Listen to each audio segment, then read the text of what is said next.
Well, in the last podcast, we spoke about the art of the turnaround, a sort of broad brushstroke take on this. Before we go into the book, I do want to just talk, Mike, about these three pillars, because I think that book rests on these three pillars. Now, these three pillars aren't just about business philosophy, they're also about your life philosophy.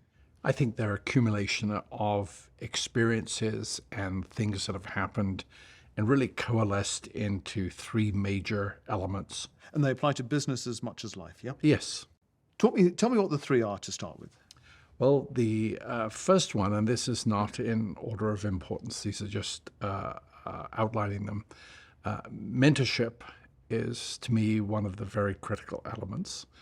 And maybe an odd detour, the pursuit of happiness, and we can talk more about it, but also the elimination of constraints.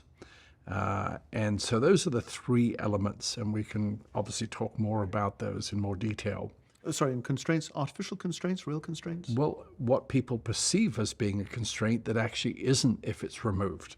And so how do you take a situation where people perceive that they cannot do something and you remove the reasons why they can't do it, then the constraint is removed. Right, we'll touch on that. Let's start on the pursuit of happiness. Why the pursuit of happiness and not happiness? I read quite a bit about from the British doctor philosopher, John Locke. And he had a great influence on the French, and he had a great influence on Jefferson. And in the preamble to the American Constitution, it was considered important that the pursuit of happiness became a right, that as part of the American dream, that you had a right to pursue happiness and really to not let anybody get in your way, not to be happy, not to make other people happy, but to pursue happiness in the broadest possible terms that allowed you to create an environment of happiness. So broad well-being. Well-being and happiness and contentment, and how to have a satisfying life. And that pursuit is very critical in terms of creating a life that you can be happy with, that you used all the talents that you had, you didn't harm anybody else, you didn't take advantage of anybody else. So it's fairly a broad stroke pursuit, but it's the process of doing it, not the end result. But not just your happiness, other people's Everybody, happiness. That's crucial. yes, because you're happiest really when you have made other people happy. Why does that apply in business? I can see it being a life philosophy. No one's going to turn around and say, I don't think we should pursue happiness. Well, of course we would. Why in business? Because I think business can be immensely enjoyable. And I'm kind of reminded of the Selfridge book, that Selfridge was the first real major department store in Very London. famous. Very department famous. store I mean, it's in Oxford just, Street, yeah. and it was built in an area that wasn't built up. He had this absolute vision of building this massive department store. And he's American, wasn't he? He was American, Yeah. and he came to London, and he had this vision, and he wrote this book called The Romance of Commerce. And I've actually got two of the original printing, the first printing of The Romance of Commerce. And he had this vision of a department store. And in those days, it was a real problem for women of the upper classes, typically English, would not go to a store. They had the store people come to them to their It seems rather vulgar. vulgar to go shopping. So what he did was create this wonderful environment where notable women and ordinary women could then come to this place to shop, and he would make it comfortable for them. And he would create this environment. And if you look at his book, you actually see that not only he did that, but in the basement of Selfridge was a hospital, was a doctor, were social service workers to help the employees. He wanted the employees to be happy. He wanted to help solve their problems. And this was in an era where employees were serfs at best. And he took almost the entire basement. And if you look at the book, you will see the architectural layout of almost any issue that they had from a social standpoint, he provided the ability to help solve it. Right. So the pursuit of happiness so that the employees are happy. How come in a turnaround? Because when you come into a turnaround, people are depressed. They have no vision for the future. There is no happiness in a company that is having financial trouble. The suppliers are not shipping. The owner looks terrified. Everybody's wondering where the next shoe is going to drop. Yeah, the last thing on their mind is happiness. That's Yes. the last thing they're worried about. Yes. And so the pursuit of happiness and sharing with them the ability to turn around a company and to pursue the goals of a successful company, which it creates happiness not only for them, but everybody around them. Yeah, but not everyone's going to be happy with the turnaround. Some people are going to be incredibly unhappy, those that are fired. Well, fired, yes, or the ones that are not selected. Or fired. Well, no. It's in a football team in America where you have to down select to a certain number of people. You're not firing them. Or you're letting them go. No, you're not even doing that. You're not selecting them onto the team. Well, they're already part of the team in that company, and you're kicking them out of the No, team. because the company cannot afford them in the same way that the rules in a football, selecting a football, you're only allowed to have a certain number of people. And in a company that's in financial trouble, you're only allowed to have a certain number of people because otherwise you're going to go out of business. And it's how you explain it and how you treat people who are leaving with empathy and to explain to them the situation. And also to explain that this may be a temporary measure, that when the company gets back on its feet, because they're talented and good people, that there's a chance that they could be hired back. But you're absolutely correct. There is no easy way of telling someone that they no longer have a job. But if you don't do that, you're jeopardizing the entire company, and everybody's going to lose their job. So everyone will be unhappy. Everybody will be unhappy. So you have to triage. You have to decide who you can keep, how much you can pay, and what structure you need to survive. Because if you don't survive, everybody's harmed. But what's interesting is when I read the book, you mentioned happiness 12 times. You mentioned confidence 35 times. Why not have confidence, I don't know, as a fourth pillar? Because confidence is key. I thought about that, and it's the sort of dichotomy of whether confidence comes from competence or competence creates confidence. And I thought a lot about confidence, particularly in the very first chapter where we talk about leadership.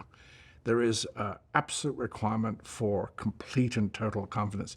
Even if your inner soul, you're not fully confident.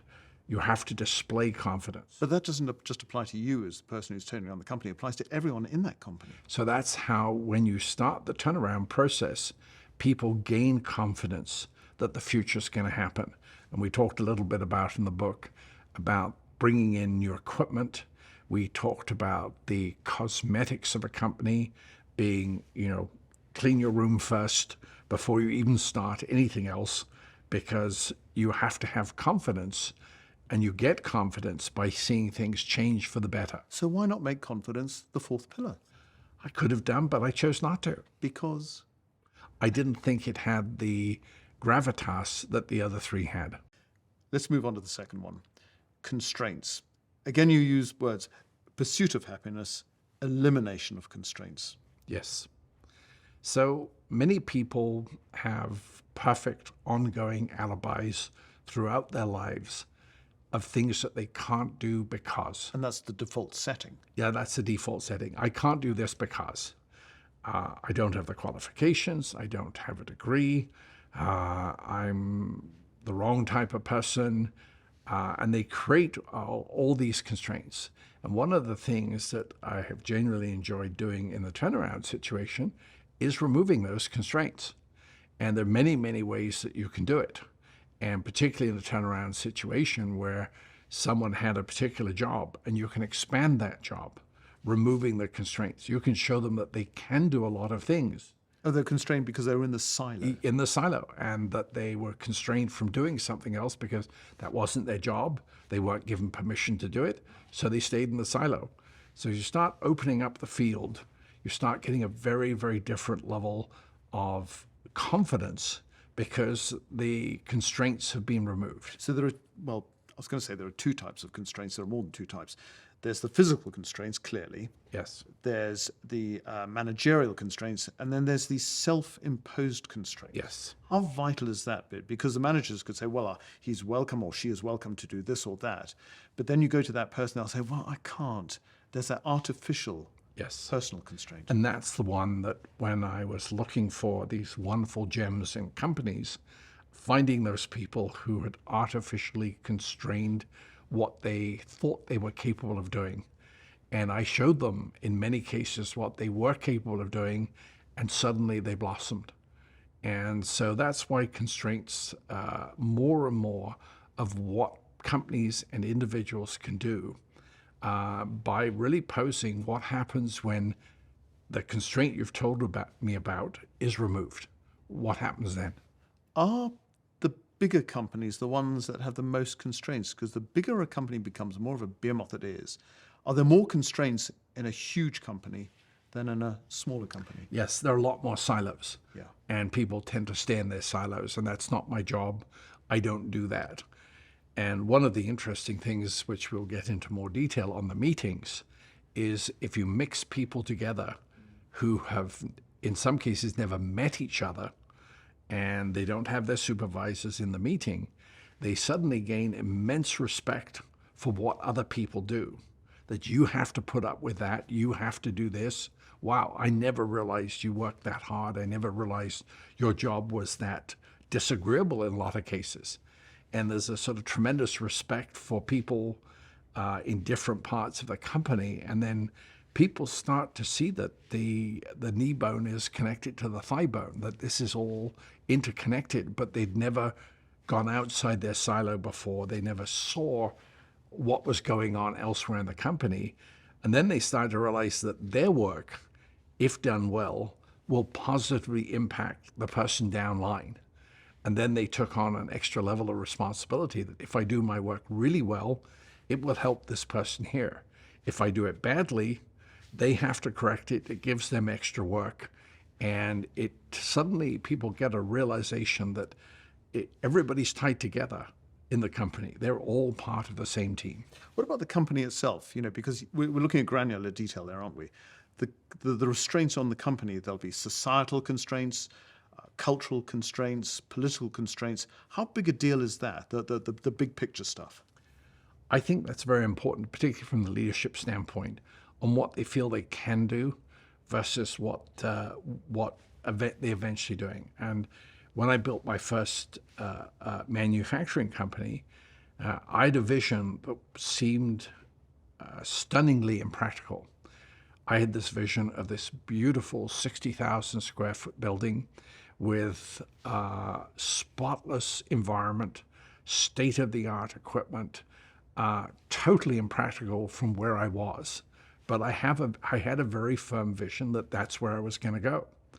And I was kind of lucky that I didn't look at what would normally be a constraint when I bought my first manufacturing company. We were doing $1 million a year. We had a very small facility. We had relatively old equipment.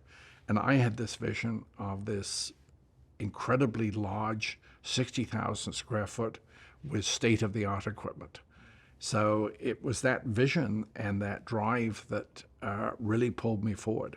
And one of the things that I did in turnarounds was really take away what people had artificially put in there as a constraint.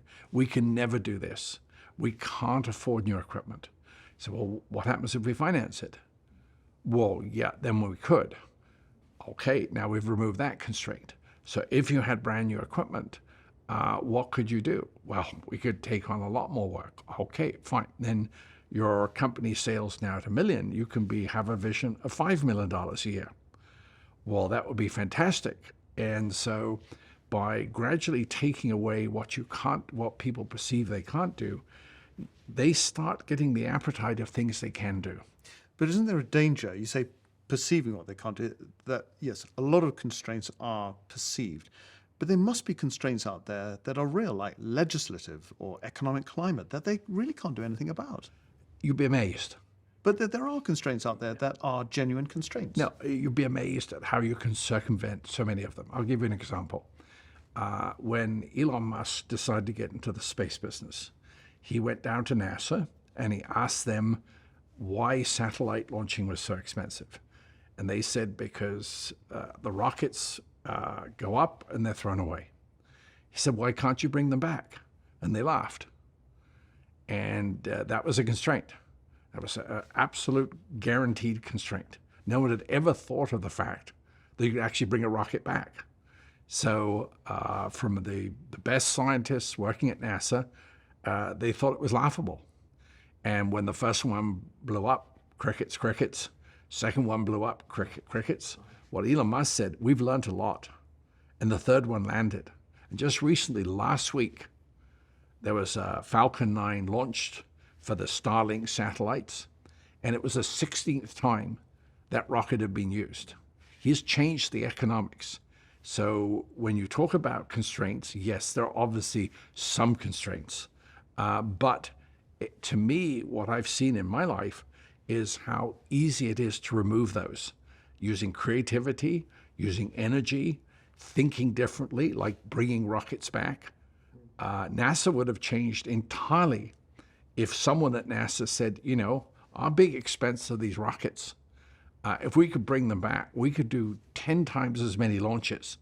But they didn't think it was possible. So to them, that was a complete constraint. We can't do anything about it. To Elon Musk, it was, we need to solve that problem. So that's the case of artificial constraints. Yes. Yeah. Just in the mind. It was all in the mind.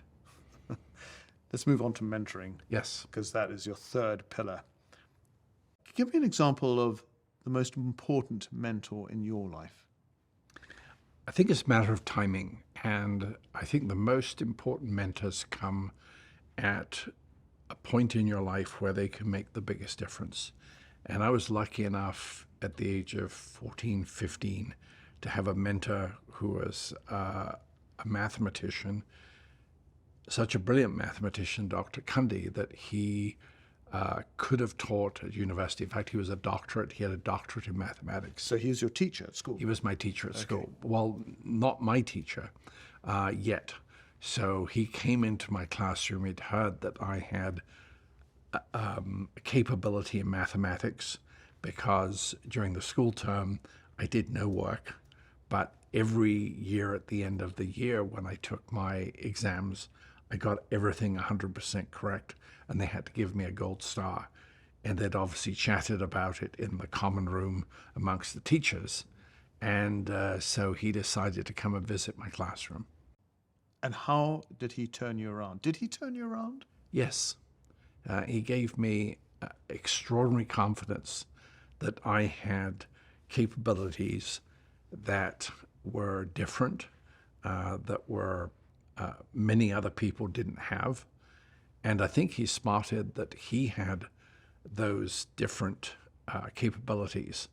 And that's why he became such a good mathematician. And he set you off on a route towards your career, your life, did he? Yes, absolutely. Really, that big a mentor? Yeah, I asked him if he was in my position, being extracted out of one classroom and put in his classroom, what he thought I would learn.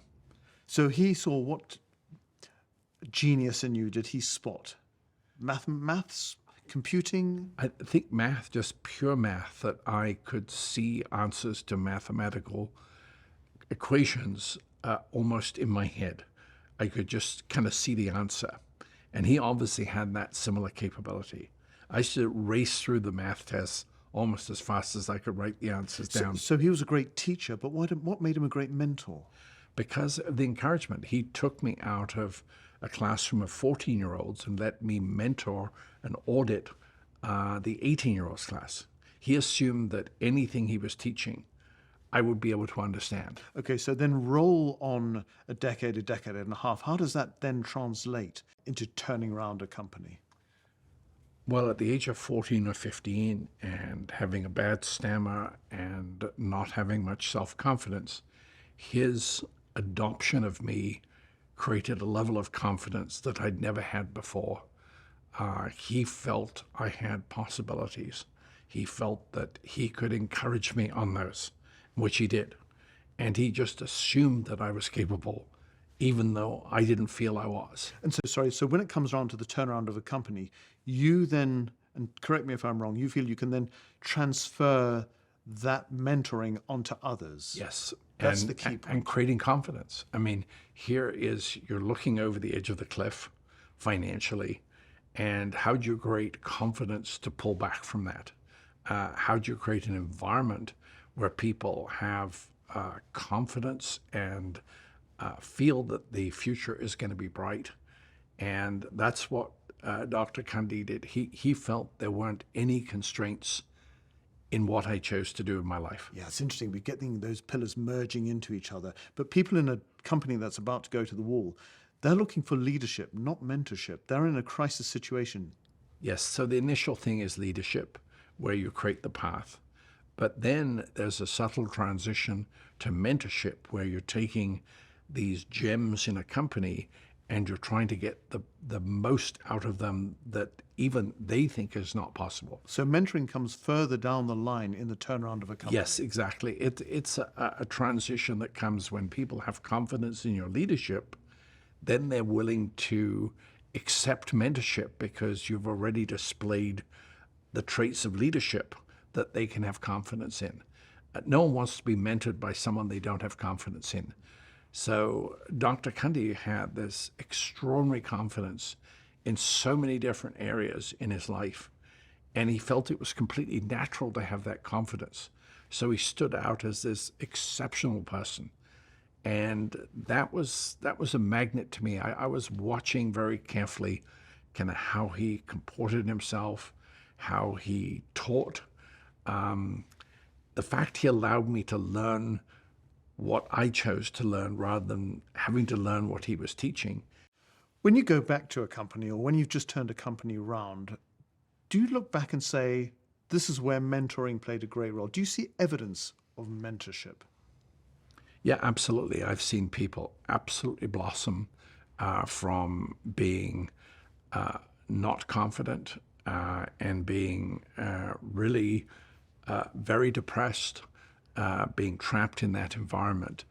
And once you start the turnaround process, they start thinking of the possibilities for themselves and for the company.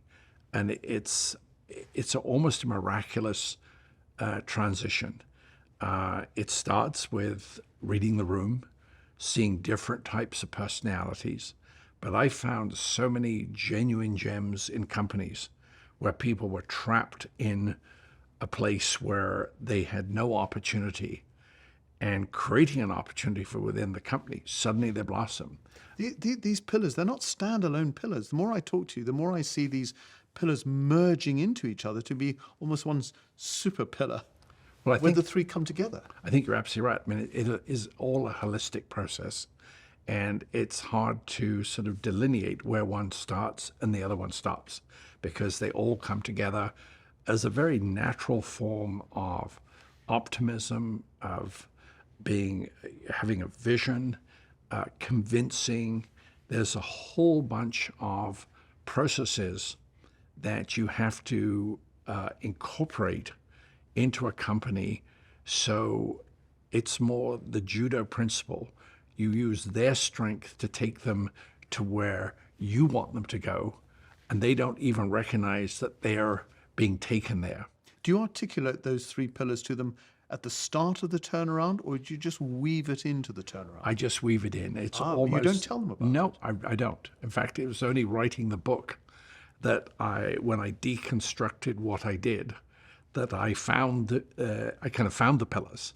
And I went back over the turnarounds and I looked at them and I thought, there's a common thread that goes through here. There are these sort of pillars that make sense. And so I think that's where they appeared. I mean, I to be honest, I was doing the turnarounds. I was trying to get them to survive. I wasn't standing back and looking at some philosophical treatise on the elements of a turnaround. But when I started writing the book, I suddenly realized that there were these very common traits that went through everything, and had also gone through my whole life. So it was a real revelation. Hold on to that thought, because we will return to that. In the next podcast, let's move on to your book and talk about the art of the turnaround and those 10 steps. Mike, thanks again. Thanks. Thank you for listening to The Art of the Turnaround. If you love this podcast, please like and subscribe. You can follow the show on Instagram and TikTok at The Art of the Turnaround. You can follow Mike Dunlop on LinkedIn or his website, theartoftheturnaround.com. This podcast was produced by Cadence 3 Studios. Kate Waters was our producer. Alex Dunlop was the story editor. Spencer Matches was the projects editor. April Bricker was our editor-in-chief. Todd Arbuckle designed our show art. Andrew Kindred is our audio engineer. Benjamin Marks composed the music. The Art of the Turnaround is based on the book by Mike Dunlop and hosted by Alex Dunlop.